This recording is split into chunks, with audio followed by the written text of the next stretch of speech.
Hey guys, I'm Kyle with Rhino. This is a quick video to go over how to assemble and use Rhino Dolly for the first time. Let me show you how it works. This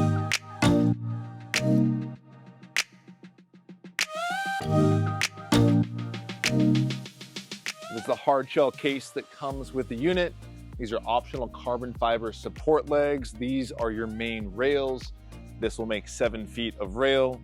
You have a foam divider in here you want to hold on to. This just protects the rails from the rest of the gear underneath.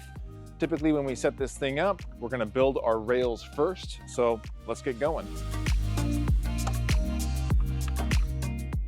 You'll notice that you have a male end with an end cap and a female end with an end cap. Those are going to go to the outside of the rail so that you'll assemble the rail like so.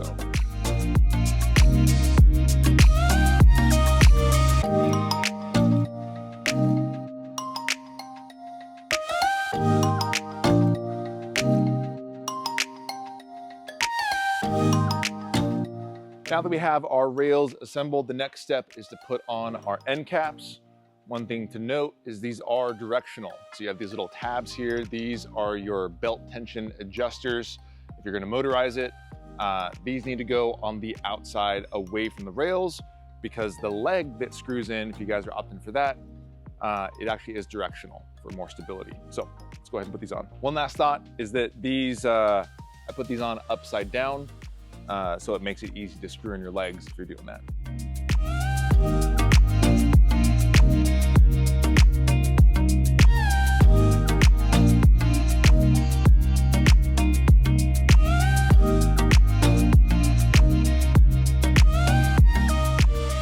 Normally I would use the optional carbon fiber legs so they don't have to pack around extra tripods, low boy, C-stands. But there are different ways to support this. There are rubber feet built into the end plates. There is a 3/8 inch nut that is built into the end plate as well that makes it really easy to use for tripods. And then we also use, we have an optional, this is basically a low boy and a C-stand adapter. Got one on this side and I'll show you how to use that in a second. So this end, I'm just gonna put into a low boy. And then this side here, you can set right on top of a tripod. And using the 3/8 inch nut, you can screw it on really easily. On this end, we have a low boy, which I love using for lights, but it also makes a really good dolly stand. If you're gonna have this mounted in a studio and you wanna roll it around and you're repositioning all the time, but you're not tearing down your setup, these guys are invaluable and super sturdy. Last but not least, we have our C-stand. This uses the same adapter. You would just mount this to your end plate, just like everything else, slip it over a C-stand, and there's a set screw in the side you can use to tighten it up. All right, so those were our mounting options. I typically always use the carbon fiber legs because they're just easy to pack around.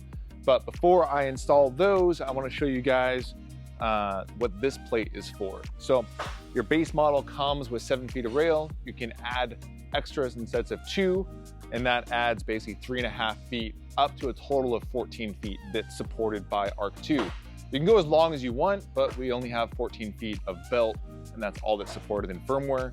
So if you wanted to do that, it would have to be a hand push shot. So anything longer than 7 feet, you're gonna wanna clip onto the center. And then you have the same support options where you have a 3/8 inch stud. And then you also have threads here for the extra carbon fiber legs to screw in to support your 10.5 foot and 14 foot dollies. All right, now for the carbon fiber leg installation. One thing to note with the carbon fiber legs is you have a compound angle. So the angle is splaying out. And then it's also splaying towards side to side to give it more stability. So it can be a little bit of a task to get the thread started. After you figure out which direction it needs to go, it's pretty easy to remember how to do it.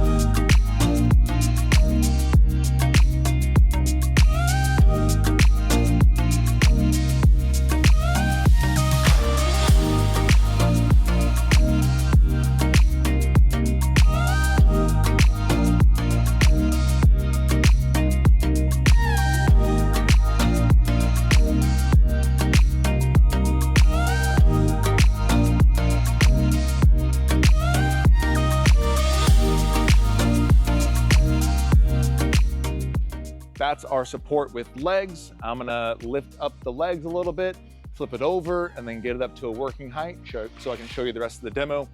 The cool thing about the legs is that we do have markings on them so that you can easily position all the legs to the same height.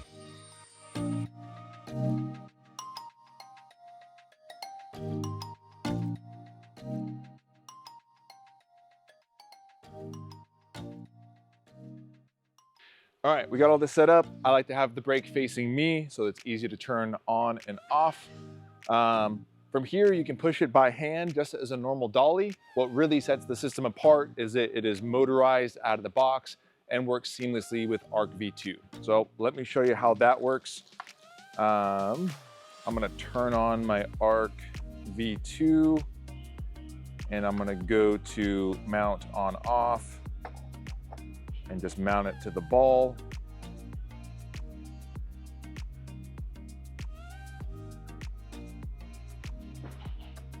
All right, that is good to go. Get this guy tightened on there. I went ahead and turned off Arc V2. Next up, we're gonna connect it to our carriage. All these will come inside of the case if you buy Arc 2.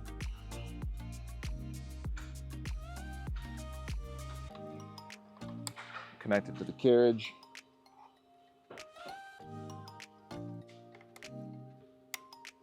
Perfect. Your cable should look like this sticking out to the side.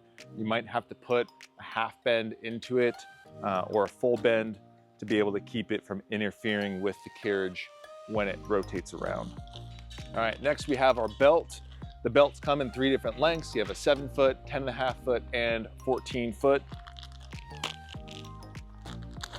This is a 7-foot version. So the first step to attaching your belt is you're gonna go to one end of your dolly and push it through till it sticks out maybe 3-4 inches. There's nothing to tighten, it's just held in place with a spring. Next, there's a little plate on the bottom of this that is held in with magnets. So you're gonna pop that plate off and you're gonna loop this around the actual drive shaft of the motor.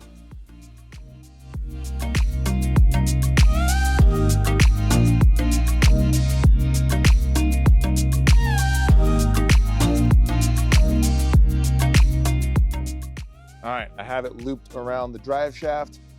One thing here is that you do want your brake on while you're doing this. It just keeps your carriage nice and steady. I'm gonna maintain tension on the belt a little bit and then pull it through the remaining end and pull until it's tight and you're motorized. It's that quick. All right, before we go any further, we need to make sure that the firmware is correct on Arc V2. So you're gonna go into the App Store. You're gonna install 2.04.00. One thing to note is that it will show firmware version 2.03.03. This is normal, nothing to worry about here. And now we are ready to actually select Dolly in the menu settings of Arc V2. We're gonna make sure our brake is off when we're in motorization mode. We're gonna go to settings. We're gonna go to slider, motor type needs to be Rhino Dolly, and then go over 1 in the settings and select your dolly length, whether you have 7 feet, 10.5 feet, or 14 feet. Now you use this as if it were a slider. You can reference our other videos on how to set up moves and keyframes. I'm gonna go into video, press calibrate. So calibrate to one end of the slider. After that, you can program your move left to right, right to left, everything with 5 keyframes, set up your camera, focus, all the works. So I hope this was helpful for you guys. If you have any questions at all, please reach out to support@rhinocg.com.